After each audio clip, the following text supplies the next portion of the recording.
సుధాకర్ రెడ్డి గారు నమస్తే సార్. నమస్తే అండి శ్రీకాంత్ గారు. సుధాకర్ రెడ్డి గారు, మన సమాజంలో కొన్ని చాలా సెన్సిటివ్ టాపిక్స్ ఉంటాయి సార్. అందులో ఎవరి తప్పు ఎవరి తప్పు కాదని మనం చెప్పలేం. ఎస్పెషల్లీ భార్య భర్తల మధ్య వచ్చే గొడవల్లో అందులో తప్పు ఎవరైనా ఉండొచ్చు. అది వాళ్ళిద్దరికి తప్ప బయట వాళ్ళు ఎవరికి తెలియదు. ఎవరి వర్షం చెప్తే మనం వాళ్ళ వర్షంతో మనం ముందుకెళ్ళిపోవటం అంతే. కానీ ఒక్కసారి విడిపోయినాక వాళ్ళిద్దరు కూడా ఆ గౌరవాన్ని మెయింటైన్ చేయాలి కదా సార్. ఇప్పుడు సమంత నాగ చైతన్య ఉన్నారు. సో నాగ చైతన్య గారు విడిపోయినాక ఏ రోజు సమంత గారి గురించి ఎప్పుడు ఎక్కడా మాట్లాడలేదు. కానీ సమంత గారు అది విడిపోయినాక కూడా నాగ చైతన్య గురించి ఇండైరెక్ట్ గా పలుసార్లు కామెంట్లు చేస్తా ఉన్నారు. ఈ రోజు కూడా ఒక హిందీ ఇంటర్వ్యూలో చెప్తా ఉన్నారు, నేను నా ఎక్స్ కి అంటే నాగ చైతన్యకి చాలా ఖరీదైన గిఫ్ట్లు ఇచ్చాను, ఈ రోజు దానికి బాధపడుతున్నాను అని. అలాగే ఈరోజు ఇంకో ఇంటర్వ్యూలో నన్ను చాలా మంది అబ్యూస్ చేస్తా ఉన్నారు, నా లైఫ్ వేస్ట్ చేసుకున్నావు అని, లేకపోతే ఆ, ఇది నేను సెకండ్ హ్యాండ్ అని చెప్పి ఇలా చెప్తా ఉన్నారు అని కొంచెం సింపథెటిక్ గా కొన్ని కామెంట్స్ పాస్ చేస్తా ఉంది. ఈ రోజు నాగ చైతన్య శోభిత పెళ్లి చేసుకుంటున్నప్పుడు ఇలాంటి కామెంట్లు పాస్ చేయడాన్ని మనం ఎలా చూడాలి సార్? దీన్ని ఒక అక్కసుగా చూడాలా, లేకపోతే యథాలాపంగా వచ్చినాయి అనుకున్నట్టు చూడాలా, దీని వెనకాల ఏమైనా ఉందనుకోవాలా? ఇది అంటే జనరల్ గా ఒక మానసిక విశ్లేషకులుగా చెప్పండి సార్ దీని గురించి. శ్రీకాంత్ గారు, మన సమాజంలో ఇలాంటి భావజాలం ఇప్పుడిప్పుడే పెరుగుతోంది. అంటే మనం సమాజంలో మహిళల అభ్యున్నతి కోసం చాలా మార్పులు తీసుకుంటూ వచ్చారండి సంఘ సంస్కర్తలు. ఒకప్పుడు భర్త చనిపోతే భార్యను కూడా చితి మీద పెట్టి సజీవ దహనం చేసేవాళ్ళు, సతీ సహగమనం అనేవాళ్ళు దాన్ని. ఆ తర్వాత అది తప్పని చెప్పి మానేశారు. తర్వాత భర్త చనిపోతే వైధవ్యం అనుభవించాలి, జీవితకాలం తెల్ల చీర కట్టుకొని తిరగాలి, అది కూడా తప్పు, వివాహం చేసుకోవచ్చు అని చెప్పి సంఘ సంస్కర్తలు పెట్టి చేసుకుంటారు. అక్కడ వరకు బాగుందండి. ఇప్పుడు ఇదేమైందంటే ఈ స్వేచ్ఛ, నా ఇష్టము, నేను ఎందరితో అయినా తిరగలను, దానికేమో ఒకరితోనే ఉండాల్సిన పని లేదు అనే విధంగా పాశ్చాత్య సంస్కృతి మన దేశంలో కూడా కొద్ది ఉంది. అయితే అది ఎక్కడో లేదండి, 1-2% మందిలో తప్ప ఇంకేం లేదు. ఎందుకంటే మన దేశంలో విడాకుల రేటు 1%. అమెరికాలో 50% పైన ఉంది. అమెరికా లాంటి గుణాలు ఇక్కడ రావడం లేదు. అయితే కొందరండి, అతి తక్కువ మంది ఇలాంటి భావాలని స్ప్రెడ్ చేస్తున్నారు. అందులో సమంత గారు కూడా ఒక ఆమె ఒక చాలా ఫెమిలియర్ సినిమా నటి అండి. బాగా ప్రాధాన్యత ఉంది, ప్రాచుర్యం ఉంది, ప్రతిష్ఠ ఉంది, కీర్తి ఉంది, డబ్బు అన్ని ఉంది.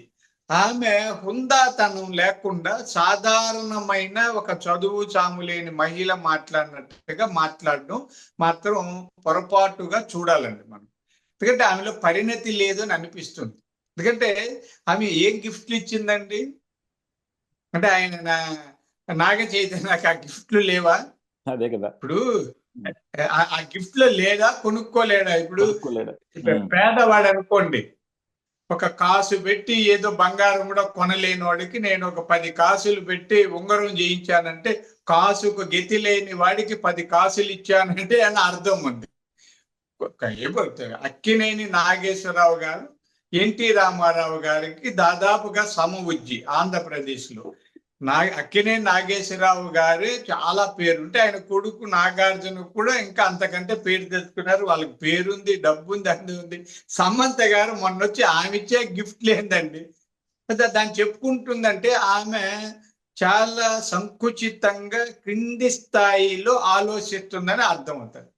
ఆ తర్వాత ఆమె నన్ను ఇట్లా అన్నారు అట్లా అంటుంటారండి. మన సమాజంలో మనకున్న నాగరికత, సంస్కృతి ఇవన్నీ విశిష్టంగా ఉంటాయి. ఇతర దేశాలతో పోలిస్తే భారతీయ సంస్కృతి నాగరికతలు కొంత భిన్నంగానే ఉంటాయండి. మనం ఇక్కడ వివాహ వ్యవస్థకి చాలా పెద్ద విలువిస్తాం. ప్రపంచంలో ఏ దేశంలో లేనంత విశిష్టమైన విలువ మన దేశంలో ఉంది. అందుకే మనం భార్య భర్త లేదా పిల్లల కోసం, లేదా పిల్లలు తల్లిదండ్రుల కోసం, అంటే వీళ్ళు ఎక్కడో కొంతమంది దారి తప్పిన వాళ్ళు ఉంటారు, కానీ 95% ఇప్పటికి కూడా అందరూ కలిసికట్టుగా ఉంటారు. ఇలాంటి సమాజంలో ఉన్న ఆమె ఏదో అంటే భర్తను అంటుంటారండి, సెకండ్ హ్యాండ్ ఇట్లాంటివి సహజంగా అంటుంటారు. దాన్ని ఆమె చెప్పుకొని మళ్ళీ ఏదో సానుభూతి సంపాదించుకోవాలనుకుంటే తప్పండి. ఇలాంటివన్నీ ఆమె నోరు తెరవకుండా ఉంటే ఎవరు పట్టించుకోరు. ఇప్పుడు ఏమైంది? అవునంటారు. ఆమె ఏమేం చెప్పి నేను యూజ్డ్, నేను సెకండ్ హ్యాండ్ ఇట్లా అన్నారని. దీంట్లో ఇప్పుడు ఏమంటారు? నాగ చైతన్య అభిమానులు లేదా అక్కినేని కుటుంబ అభిమానులు లేదా ఆమె అంటే కానోళ్ళు దీన్ని మరీ చేస్తారు, వైరల్ చేస్తారు. అవసరమా అండి? తెలివైన వ్యక్తి మనల్ని ఎవరైనా విమర్శ చేస్తే ఆ విమర్శను పెద్ద పట్టించుకోకపోవడం మంచిదండి. దాన్ని తెలివైన వ్యక్తి అని. ఎందుకంటే మీరు నన్ను ఒక మాట తిట్టారండి. అది ఎవరు చూశారో చూడలేదో తెలీదు.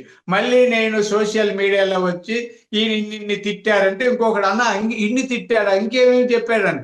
అంటే మీరు తిట్టింది ఆ రోజు మర్చిపోకుండా నెల రోజులు నన్ను మీరు ఏం తిట్టారో సాగదీసుకోవడం అనేది ఒక విధంగా ప్రవర్తన లోపం లేదా వ్యక్తిత్వ లోపంగానే నేనైతే భావిస్తానండి. అందుకే నేను ఎవరినన్నా కూడా చెప్తుంటాను, పెద్ద పట్టించుకోను. నేను ఇప్పుడే కదా, చిన్నప్పుడు నన్ను ఎవరన్నా విమర్శిస్తే నా దగ్గరికి వస్తా, అన్న అతను నిన్ను ఏదో అన్నాడు అది వదిలేయ్యా, నువ్వు వాడు తిట్టాడా నువ్వు తిడుతున్నావా నన్ను? నీకేమన్నా నన్ను తిట్టాలనుకుంటే డైరెక్ట్ గా తిట్టు.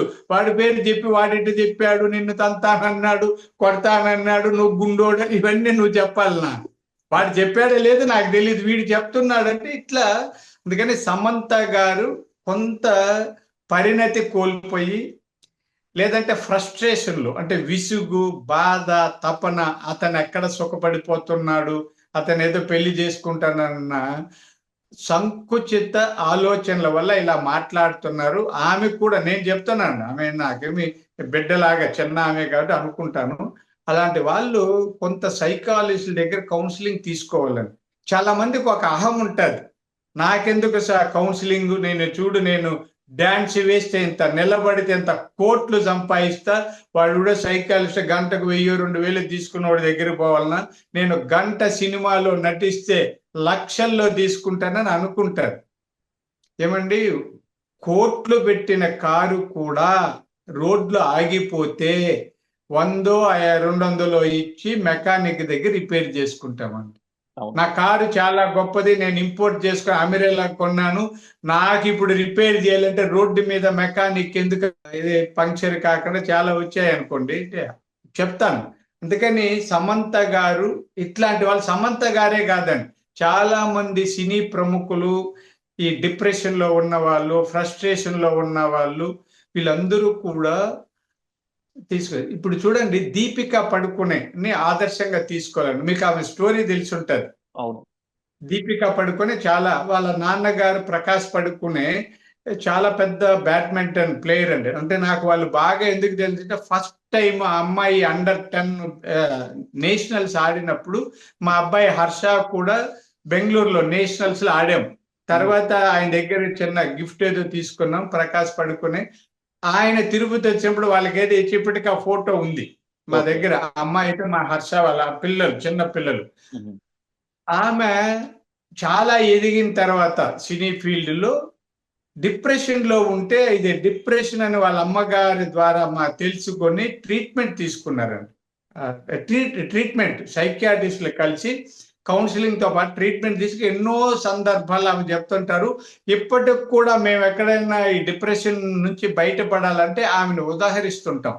అలా ఈ సమంత గారు కూడా కౌన్సిలింగ్ చేయించుకుంటే మంచిది అనేది నా అభిప్రాయం అండి. డెఫినెట్ గా సార్. ఎందుకంటే ఇల్లు సినిమా ఇండస్ట్రీలో ఉన్న తారలు ఇద్దరికి కూడా వాళ్ళ ఫ్యాన్స్ ఉన్నారు. వాళ్ళు కూడా వీళ్ళని అంత హైలో చూస్తూ ఉంటారు. సో డెఫినెట్ గా మీరు చేసే కామెంట్లు మీ పొజిషన్ ని దిగజార్చకూడదు. అండ్ ఇద్దరికిద్దరు సెపరేటెడ్ లైఫ్స్ లో ఉంటున్నారు కాబట్టి దేనికి దాన్ని గౌరవించుకుంటా ముందుకెళ్ళిపోవాలి. కానీ ఇంకా పాత దాన్ని పట్టుకొని వేలాడటము, కామెంట్లు చేయటము, ఒకరిని ఇబ్బంది పెట్టాలని చూడటం మాత్రం కరెక్ట్ కాదు. థ్యాంక్ యూ అండి. Thank you very much sir.